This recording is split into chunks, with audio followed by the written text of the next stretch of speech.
Tingnan niyo friends yung aking mga gulay. Parang mga palanta na sila dahil sa sobrang init. Yan, pati yung doon, no, sa garden. So anyway, I'm gonna get my uh, kamatis first. Yan.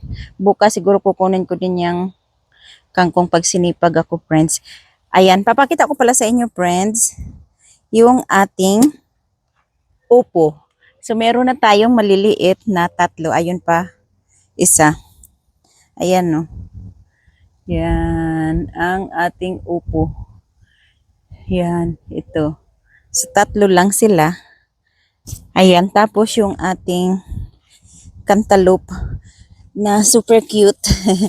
Ayan, no. Yan, ito pa. Ay, naipit na yung isa. Hindi na siya Diyan siya nagtubo sa there. Bakit namatay? What happened to you? Namatay yung puno niyo, friends. Okay lang yan. Meron ba tayo isa dito? Tapos ayun, honeydew. Oh, kailangan ko din pala kunin yung jalapeno kasi nahinog na. So ayan, kuha tayo ng kamatis. Ayan, kukunin ko na to. Mga bibi kamatis na to. Ayan. Kasi pag na super hinog na siya, kinakain din siya ng mga insekto. O nagkanda hulog-hulog na yung aking jalapeno. Jalapeno. Hold on. Ito oh. Hinog na siya. Kukunin ko yung hinog lang. Ayan. Kasi madami pa akong jalapeno doon sa bahay. Ito pa. Ayan, kukunin ko na rin kasi tingnan nyo. Ito yung mga kumakain sa kamatis. Oh. Yan. Kasi, hindi naman tayo makapag-spray, friends. Kasi yun nga yung purpose natin. Nagtanim tayo para organic ba. Ay, sandali lang. Yan. Ito pa. Ayan. Nalalaki. So, kung hindi man ganun kaganda tingnan yung ating mga nahulog na. Ating mga kamatis. Yan po, dahil organic po sila, friends. Diba? O, diba ang lalaki? So, organic tong ating mga tanim. Kaya, hindi sila ganun ka tulad tingnan nung sa mga grocery. Kasi, syempre, may nilalagay sila doon na kung ano-ano. Doon, dito sa atin, talagang we try to be organic as much as possible because that is the purpose na nagtatanim tayo para yan. Dahil kung pipiliin natin na magandang ayan tingnan nyo. Kinain na siya, 'di ba? Pag hinog na hinog. Ayan. Ayan, pag hinog na hinog, kinakain na siya. So, ito, ang isa, iwan na lang natin. Yan. Maganda pa naman sana siya. So, kilang pakain na lang natin yan sa kanila kasi naumpisahan na naman.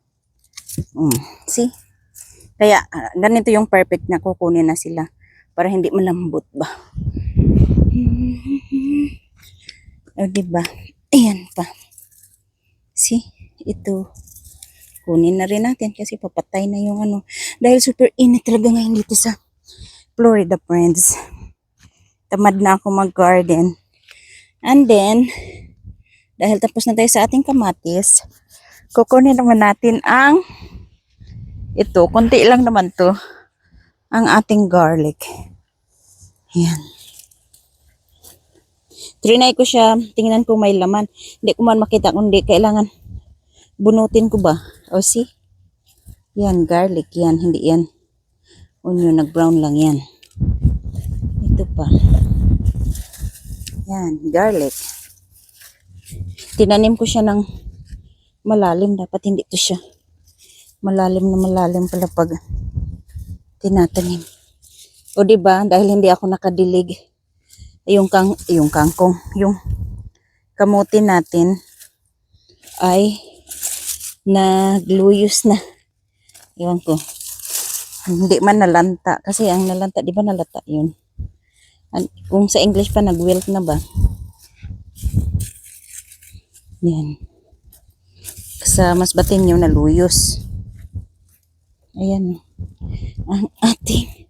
So, may mga lamin din. Laman din pala siya talaga. Yan, lagay natin dito ang ating garlic. Ang ating bawang. Ito, medyo malaki-laki. See? Ready na rin talaga sila. Kaya inabot pala to ng ganito, friends, kasi wala to ditong automatic na tubig. Di ba nag-cross kami? So, mga ilang araw din silang walang dilig-dilig. O di ba buhangin yung lupa namin. Nawala na yung nilagay ko na organic compost. Ito palas na to. Dito, ayan pa. Pero sa isang paso meron pa. See? Ahay, matagal-tagal tayong hindi makakabili ng garlic, tsaka onion. Ito pa pala. Saan na yun? Hindi. Naiwan. See? O, diba? Madami na yan. Sa isang paso pa lang yan. Ito pa. Ito yung tinaniman ko ng kangkong dati na isang ano ba? Na isang paso. Ayan siya. O, diba? Kailan ko ba ito tinanim? January or February yun. Hindi ko na matandaan. Basta may mga video naman ako nung pag tanim ko nito. Ano yun eh, yung winter. Nung pagtanim ko yung super lamig dito. Mga February yata yun. O diba? Ang dami. Ang dami. May tumutubo pa na kangkong. Yan. O, nakakatuwa. Ang dami nating bawang. Oh, see? Malalaki din yan. Tag-ilang ano din yan. Tatanggalin mo lang yung first row ng ano niya, balat. First layer. First row ang sabi ko. Yan. Ito. Ang iba nawala na yung mga tangkay. Dahil hindi ko kinuha kaagad. Ayan o. Ang dami.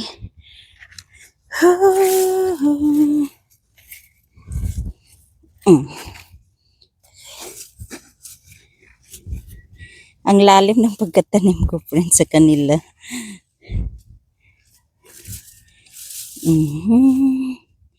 Ayan pa. Yung iba parang mabubulok na dahil hindi ko tinanggal kaagad. Okay, meron na naman tayong paso na pagtataniman ng kung ano-ano. Yan. So, yeah, madami-dami din siya, friends, ang ating bawang. Ito naman, ngayon naman, ay ang ating onion. O, diba? Ang lalaki. Yan. Nakakatuwa. Ito. Lagi ko na itong kinukuhaan dito, friends. Kahit hindi pa sila yung ready talaga para i-harvest. Kasi pag nagigisa ako, hindi na kami bumili ng siguro. May tumawag sa akin, friends. So, naputol ang ating video. So, hindi na kami bumili. Mga ilang linggo na or isang buwan na siguro kasi tuwing kailangan ko ng onion, dito na. Tingnan nyo to. Nag-split na. O, diba? Ang dami na kaagad. Oh. Ang onion natin. Yan. So, mga ilang buwan din to na gagamitin natin, friends. Yan. Ito yung parang, ito yung pinakamalaki. Ayan. O, diba? O, see? Mas malaki pa sa inumol ko or kumo or sa kamay ko ba na, ano ba sa Tagalog yung ko ba? Yan. Tapos ito naman yung sa puti. Ayan. Ito naman yung pinakamalaki sa puti natin na sibuyas. Ay, friends, ang dami. Ayan, kakatuwa. Bilis-bilisan ko na para hindi mahaba masyado yung ating video. Yan, yan. Yan. See? Ito mas madali siyang i-harvest kaysa garlic. Yan. Bunot lang ng bunot. Yan, yung iba pa. See? Kukunin na natin to lahat. So ano na naman kaya itanim natin dito dahil super init. Namamatay yung mga tanim ko, friends. Hanggang Agosto na super init. Ayan. Ito pa. See? Hindi man siya ganun. Lahat kalalaki pero ang dami. Ang daming super lalaki.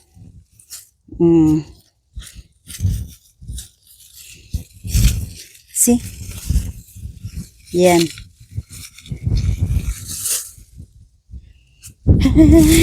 Dito naman tayo sa puti. Ayan o, natabunan. Ito malaki rin.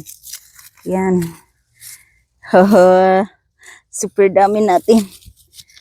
Onion. See? Ito pa. Yan o. See? Ito pa. Wow. Thank you, Lord. Sa blessing. Ang dami. Yung onions, hindi siya masyadong alagain, friends. Yan. Didiligan ko lang siya. Minsan-minsan. See? Wow. Ang dami.